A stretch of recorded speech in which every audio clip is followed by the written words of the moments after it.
When the night is darkest and I feel weary, I'm not alone, 'cause you are with me. A new day is coming, I see light, and the sun will rise, and hope is alive, yeah. No matter what tomorrow brings, I know that you'll be by my side all the time. You'll never leave me. When shadows fall, I will have no fear, 'cause you're right here. When the night is darkest and I feel weary, I'm not alone, 'cause you are with me. A new day is coming, I see a light, and the sun will rise, and hope is alive, yeah. No matter what tomorrow brings, I know that you'll be by my side all the time. You'll never leave me. When shadows fall, I will have no fear, 'cause you're right here. When the night is darkest and I feel weary, I'm not alone, 'cause you are with me. A new day is coming, I see light, and the sun will rise, and hope is alive.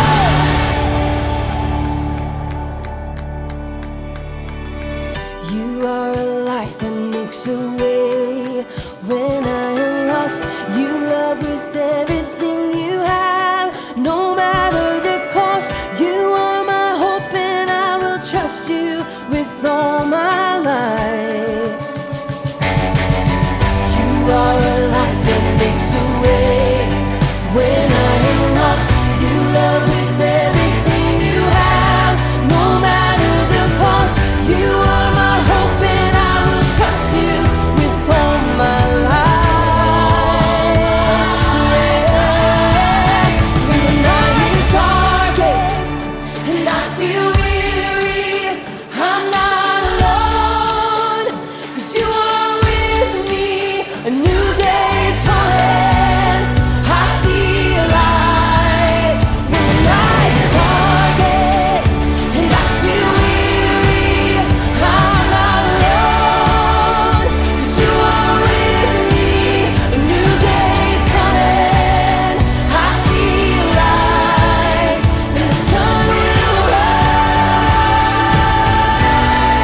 and hope is alive, yeah.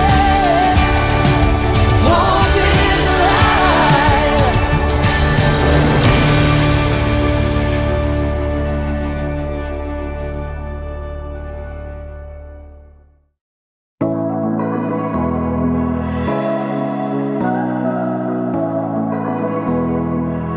What's happening, peeps? I'm Lily, and today we are celebrating hope.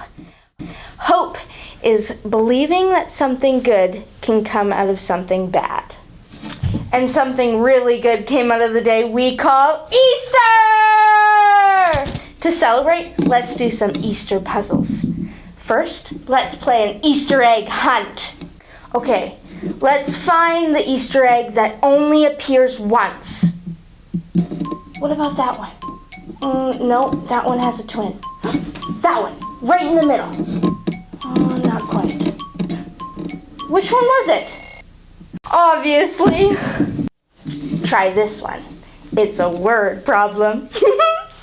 Javier has 127 jelly beans. Teresa has 323 jelly beans.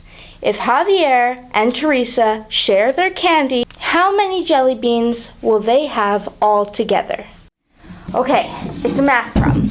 We got 127 plus 3, 23, 7, 3, 0, 10. Carry the 1.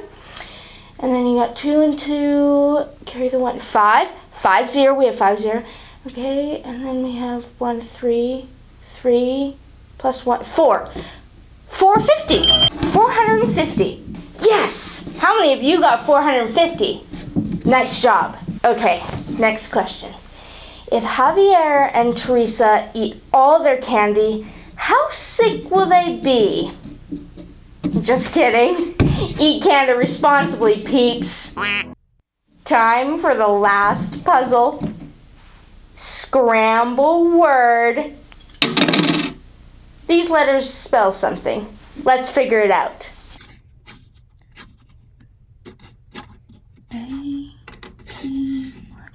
Therapy.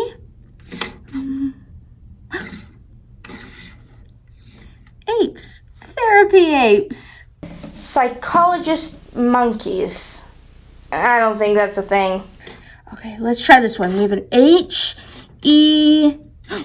Hey. Oh, I know. R-E-S-T. Hey, rest. Papa. Hey, rest, Papa. Hey, Dad. Had a rough day? Take a load off. Yeah, I don't think that's it. Oh, it's Easter. Okay.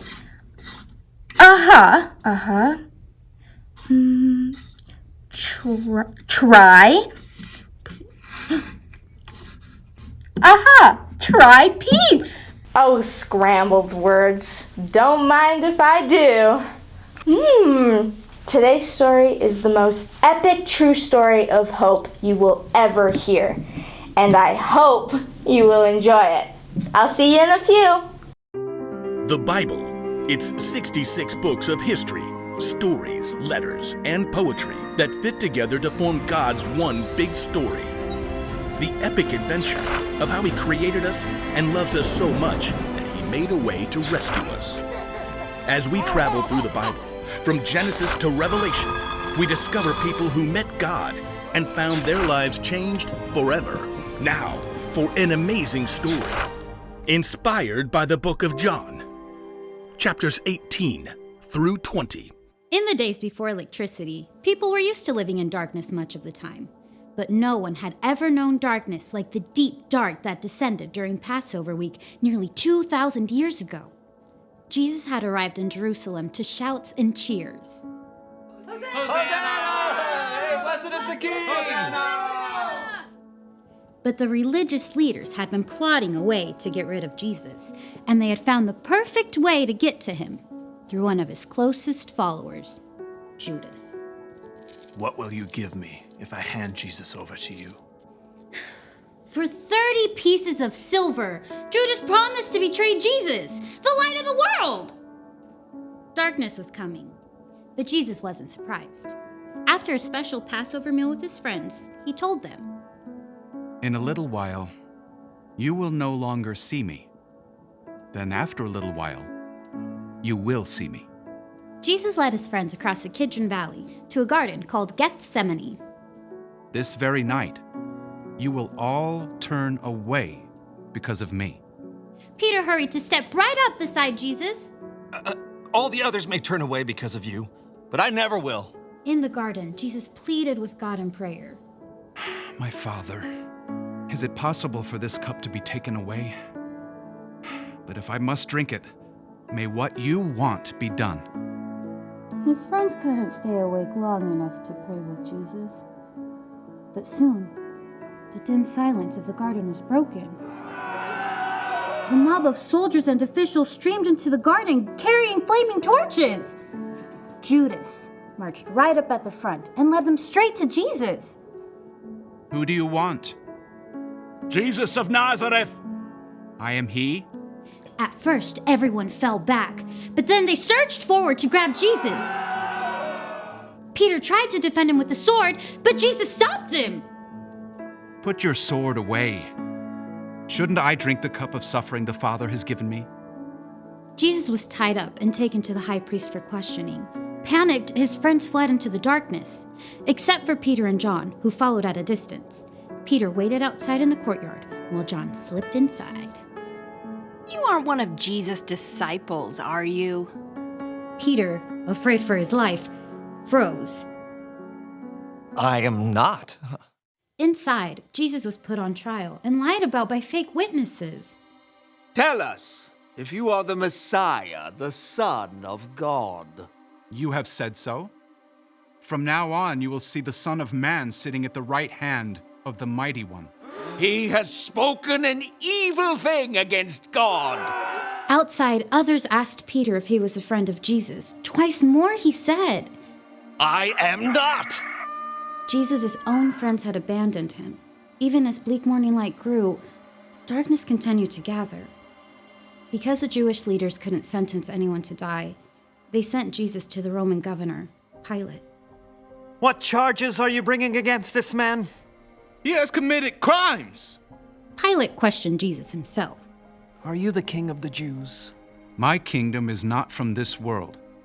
I was born and came into the world to be a witness to the truth. Everyone who is on the side of truth listens to me. Pilate returned to the crowd. I find no basis for any charge against him. Pilate was afraid of the Jewish leaders who could get him in trouble with the Emperor Caesar. So he gave in, and Jesus was beaten. A crown of sharp thorns was pressed into his head, and he was handed over to the soldiers to be crucified. You! Carry this! Jesus was forced to drag the heavy beams of his own wooden cross through the streets of Jerusalem to a barren hill outside the city walls, Golgotha. Jesus' arms and legs were nailed to the rough cross using heavy spikes.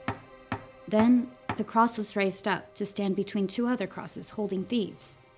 Even though it was the brightest part of the day, darkness began to close in. Must be a storm coming in. Jesus' mother, along with a few of his followers, looked on, their hearts breaking. Around mid-afternoon, Jesus cried out, My God! My God! Why have you deserted me? It is finished. Then, Jesus bowed his head and died. The earth shook. Rocks split open. The darkness of despair settled into the hearts of Jesus' friends. His body was taken to a nearby garden and placed in an empty tomb. A heavy stone was rolled in the way to block the entrance. Soldiers were even sent to stand guard during the long, dark night. But even in the deepest darkness his world had ever known, God was still at work. Early on Sunday, even before the sun rose, Jesus' friend Mary Magdalene crept to the entrance of the tomb. But when she got to the entrance, the heavy stone had been rolled away. It's empty. Confused, Mary raced to find Peter and John. They too saw the empty tomb and returned home, still trying to understand. Mary stayed behind in the slowly growing light. Tears filled her eyes as she bent into the tomb to see once again. Oh! Two bright angels dressed in white sat where Jesus' body had been laid. Mary turned back to the garden, her breath catching in her throat. The rising sun nearly blinded her, but she could see a man standing there. Woman, why are you crying? Who are you looking for? At first, Mary thought this must be a gardener, but then he spoke again. Mary. Teacher! It was Jesus, alive! Mary threw herself at his feet. As the light grew around them, Jesus told her, Do not hold on to me. Instead, go to those who believe in me. Tell them, I am ascending to my Father and your Father, to my God and your God. Mary raced to find the others. I have seen the Lord. Through Jesus, God had defeated death forever. We can hope because in the end, darkness will never win.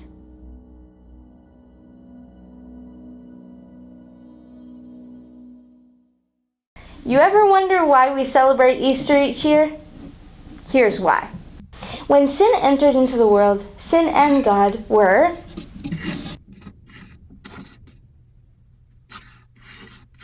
separate. It was easy to see how far apart we were.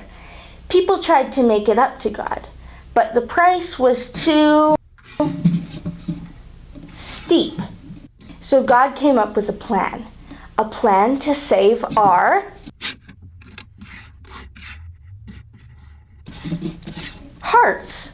A plan to save the whole earth. God's plan was to send Jesus, his one and only Son. Jesus died to erase all of our sins from the past and all of our sins in the future. Too high a price we could never repay. Jesus died because of his great love for us. And we celebrate Easter because we remember that Jesus' death wasn't the end of the story. Jesus came back to life to give us hope, so that when we believe we will have a relationship with God that will last forever. He rose so that we would know this one thing. Whatever happens, remember, Jesus is alive. So no matter what's puzzling you, you can be sure that Jesus is with you. He loves you, and he's still very much alive. Happy Easter, everyone! What? Or happy eaters. Let me just... Happy Easter, everyone! And just for good measure, let's say it again. Happy Easter! Woo! I'll see you next time, peeps!